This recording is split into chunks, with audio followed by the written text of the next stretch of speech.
السلام علیکم۔ آج کی ویڈیو میں ہم بات کریں گے کہ ایک وقت میں پوری دنیا پر حکومت کرنے والے بادشاہ نمرود کے بارے میں۔ تفسیر ابن کثیر میں ہے کہ نمرود بادشاہ کا پورا نام نمرود بن قنان بن سام بن نوح علیہ السلام تھا۔ اس کا پایہ تخت بابل تھا۔ اس کے نسب میں کچھ اختلاف بھی ہے۔ حضرت مجاہد فرماتے ہیں کہ دنیا کے مشرق مغرب کی سلطنت رکھنے والے 4 بادشاہ ہوئے ہیں، جن میں سے 2 مومن ہیں اور 2 کافر۔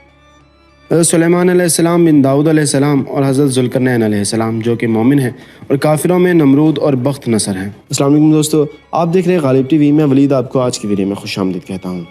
کیونکہ نمرود ایک مدت مدید اور عرصہ بعید سے بادشاہ چلا آ رہا تھا، اس لیے دماغ میں رعونیت عنایت آ گئی تھی۔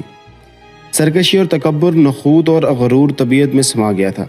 بعض لوگ کہتے ہیں کہ 400 سال تک اس کی حکومت رہی۔ تفسیر ابن کثیر۔ مفسرین کا بیان ہے کہ نمرود بن کنان بڑا جابر بادشاہ تھا۔ یہ وہ پہلا بادشاہ تھا جس نے تاج ایجاد کیا تھا اور اپنے سر پر رکھا تھا۔ اس سے پہلے بادشاہوں کے تاج نہیں ہوا کرتے تھے۔ یہ لوگوں سے زبردستی اپنی پرستش کراتا تھا۔ کاہن اور نجومی اس کے دربار میں بکثرت اس کے مغرور تھے۔ نمرود نے ایک رات یہ خواب دیکھا کہ ایک ستارہ نکلا اور اس کی روشنی میں چاند، سورج وغیرہ سارے ستارے بے نور ہو کر رہ گئے۔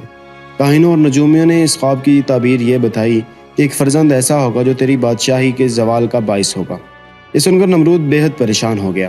اس نے یہ حکم دیا کہ میرے شہر میں جو بچہ پیدا ہو وہ قتل کر دیا جائے اور مرد عورتوں سے جدا رہیں۔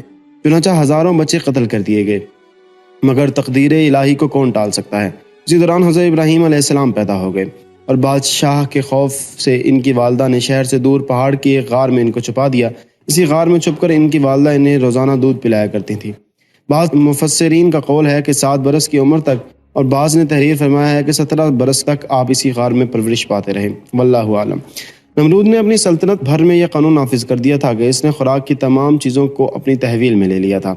یہ صرف انہی لوگوں کو خوراک کا سامان دیا کرتا تھا جو لوگ اس کی خدائی کو تسلیم کرتے تھے۔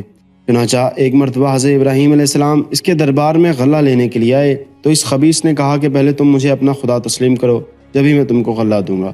حضرت ابراہیم علیہ السلام نے بڑے دربار میں علن اعلان فرمایا کہ تو جھوٹا ہے، میں صرف ایک خدا کا پرستار ہوں جو واحد لا شریک ہے۔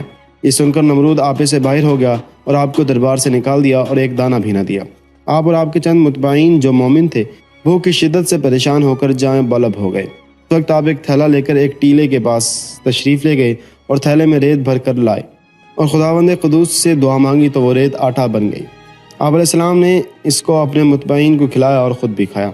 حضرت ابراہیم علیہ السلام علن اعلان نمرود کو جھوٹا کہہ کر خدائے وحدہ لا شریک اللہ کی توحید کا چرچا کرنے لگے۔ نمرود نے آپ کے کلمہ حق سے تنگ آ کر ایک دن آپ کو اپنے دربار میں بلایا اور حسب ذیل مکالمہ بصورت مناظرہ شروع کر دیا۔ نمرود نے کہا، اے ابراہیم، بتاؤ تمہارا رب کون ہے جس کی عبادت کی تم لوگوں کو دعوت دے رہے ہو؟ حضرت ابراہیم علیہ السلام نے جواب دیا، اے نمرود، میرا رب وہی ہے جو لوگوں کو جلاتا اور مارتا ہے۔ نمرود نے جواب دیا، یہ تو میں بھی کر سکتا ہوں۔ چنانچہ اس وقت اس نے 2 قیدیوں کو جیل خانہ سے دربار میں بلوایا۔ ایک کو موت کی سزا ہو چکی تھی اور دوسرا رہا ہو چکا تھا۔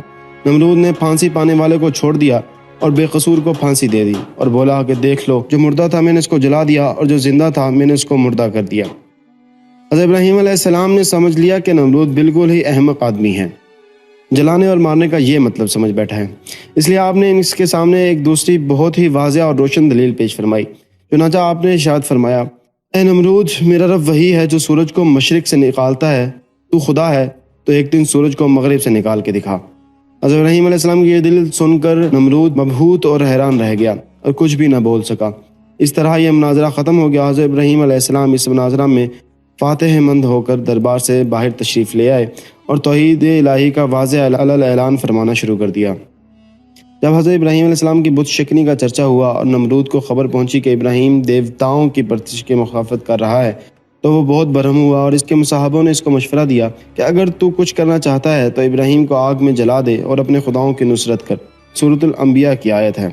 اور نمرود نے حکم دیا کہ ایک 4 دیواری ایسی بناؤ کہ احاطہ اس کا 12 کوس کا ہو، اونچائی اس کی 100 گز کی، اور منادی کروا دی کہ جتنے ہمارے دوست ہیں وہ لکڑی کاٹ کر لائیں اور اس احاطہ میں ڈال دیں، اور احاطہ لکڑیوں سے بھر گیا تو نمرود نے ان میں آگ لگوا دی، اور جب آگ کے شعلے آسمان تک پہنچنے لگے تو حضرت ابراہیم علیہ السلام کو گوپھن میں رکھ کر آگ میں پھینک دیا۔ مگر اس وقت غیب سے آواز آئی اور وہ آگ حضرت ابراہیم علیہ السلام کے لیے گلشن حیات بن گئی۔ تب نمرود نے حضرت ابراہیم علیہ السلام کے خدا سے آسمان پر لڑنے کا عزم کیا۔ طبری کہتا ہے کہ نمرود نے گدھ کے 4 بچے پالے اور جب وہ گوشت اور شراب پی کر خوب موٹے ہو گئے تو اپنے تخت کو چاروں پایوں سے باندھا اور چاروں کونوں پر ایک ایک نیزہ نصب کیا اور نیزے کی انہی پر گوشت لپیٹ دیا تاکہ گدھ گوشت کے لالچ میں اوپر ہی کی طرف پرواز کرتے رہیں۔ وہ تیر کمان لے کر تخت پر بیٹھا، گدھ نمرودوں کو لے کر آسمان کی طرف اڑنے لگے اور نمرود اپنی اونچائی پر پہنچ گیا کہ پہاڑ مٹی کا ڈھیر نظر آنے لگے اور کرۂ ارض سمندر میں جہاز کی مانند دکھائی دینے لگا۔ تب نمرود نے آسمان پر تیر چلایا لیکن تیر واپس آ گیا اور نمرود اپنے ارادے میں ناکام رہا۔ زید بن اسلم کا قول ہے کہ اس ناہنجار بادشاہ کے پاس اللہ نے ایک فرشتہ بھیجا۔ اس نے آ کر اسے توحید کی دعوت دی لیکن اس نے قبول نہ کی، دوبارہ دعوت دی لیکن انکار کیا، تیسری مرتبہ اللہ کی طرف بلایا لیکن پھر بھی یہ منکر ہی رہا۔ اس کے بار بار کے انکار کے بعد فرشتے نے اس سے کہا کہ اچھا تو اپنا لشکر تیار کر، میں بھی اپنا لشکر لے کے آتا ہوں۔ نمرود نے بڑا بھاری لشکر تیار کیا اور زبردست فوج لے کر سورج نکلنے کے وقت میدان میں آ ڈٹا۔ ادھر اللہ تعالیٰ نے مچھروں کا ایک دروازہ کھول دیا، بڑے بڑے مچھر اس کثرت سے آئے کہ لوگوں کو سورج بھی نظر نہ آتا تھا۔ اللہ کی یہ فوج نمرودیوں پر گری اور ان کا خون تو کیا ان کا گوشت پوست سب کھا گئی اور سارے کے سارے یہیں ہلاک ہو گئے، ہڈیوں کا ڈھانچہ باقی رہ گیا۔ انہی مچھروں میں سے ایک مچھر نمرود کے نتھنے میں گھس گیا اور 400 سال تک اس کے دماغ چاٹتا رہا۔ ایسے عذاب میں وہ رہا کہ اس سے موت ہزاروں درجے بہتر تھی۔ اپنا سر دیواروں اور پتھروں میں مارتا پھرتا تھا، ہتھوڑوں سے کچلواتا تھا، یوں ہی رینگ رینگ کر بدنصیب نے ہلاکت پائی۔ اعوذ باللہ۔ عزیز ناظرین، آج کی ویڈیو کے لیے صرف اتنا ہی، ملتے ہیں اگلی ویڈیو میں۔ اپنا خیال رکھیے گا، دعاؤں میں یاد رکھیے گا۔ اللہ نگہبان۔